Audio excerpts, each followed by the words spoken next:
Hi అండి, అందరికీ నమస్తే. Welcome to my channel.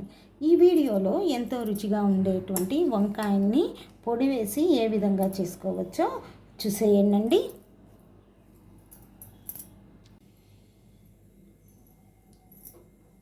ఇప్పుడు స్టవ్ ఆన్ చేసుకొని బాణలు పెట్టుకొని తగినంత నూనె పోసుకొని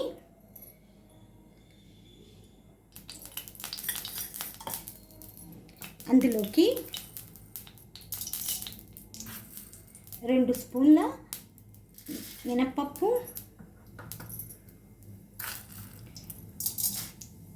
2 స్పూన్ల పచ్చిశనగపప్పు, 1 స్పూన్ ధనియాలు, 1 స్పూన్ జీలకర్ర, 3 ఎండుమిరపకాయలు మొత్తము మనము బాగా వేయించుకోవాలి.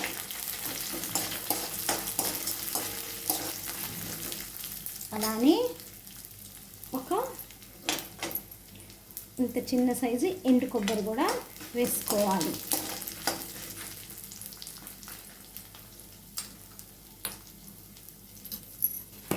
దాంతో పాటుగా కొంచెంగా ఇంగువ మొత్తం వేయించుకొని మనము చల్లారిన తర్వాత మిక్సీ పట్టుకోవాలి.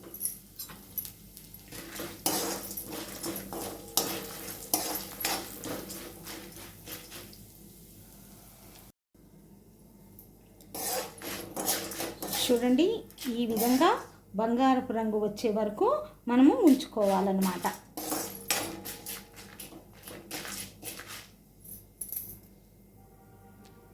మనము కూర చేసుకోవడానికి తీసుకున్నటువంటి వంకాయల్ని ఈ విధంగా ముచ్చికలు తీసేసి ఈ విధంగా కట్ చేసుకోవాలి. సన్నగా కట్ చేసుకొని నీళ్ళల్లో వేసుకోవాలి. కనరెక్కకుండా నీళ్ళల్లో కల్లు ఉప్పు వేసుకోవాలి. కట్ చేసుకునేటప్పుడు ఏమైనా పురుగులు ఉన్నట్లయితే ఆ వంకాయని మనం వదిలేసి మిగిలిన అన్ని వంకాయల్ని తరిగేసుకోవాలి.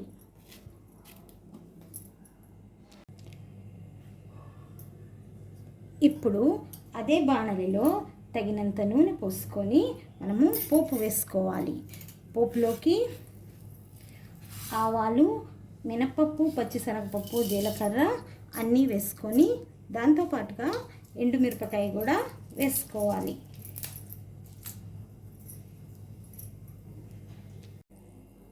పోపు వేగిపోయింది. మనము ఇందులోకి కొంచెంగా ఇంగువ వేసుకొని అలానే ముందుగా తరిగి పెట్టుకున్నటువంటి వంకాయలన్నిటినీ వేసేసుకొని కలిపేసుకోవాలి.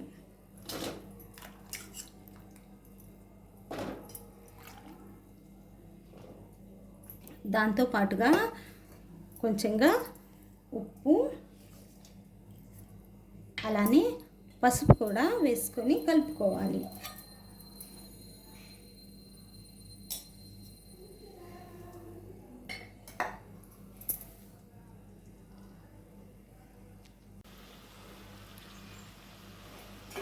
ఈ విధంగా అన్నీ వేసి కలుపుకున్న తర్వాత అడగంటకుండా మూత పెట్టుకొని మనము మగ్గించుకోవాలి.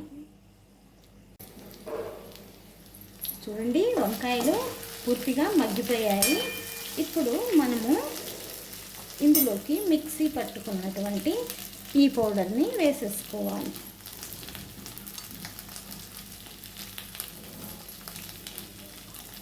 నా వీడియో కనుక మీకు నచ్చినట్లయితే లైక్ చేయండి, షేర్ చేయండి, సబ్స్క్రైబ్ చేసుకోండి.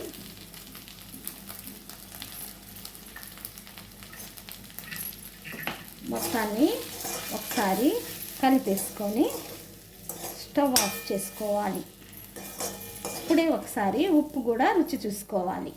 ఉప్పు సరిపోయినట్లయితే ఇంకా స్టవ్ ఆఫ్ చేసుకోవాలి. సరిపోకపోతే ఉప్పు వేసుకొని కలిపేసుకొని ఆఫ్ చేసుకోవాలి.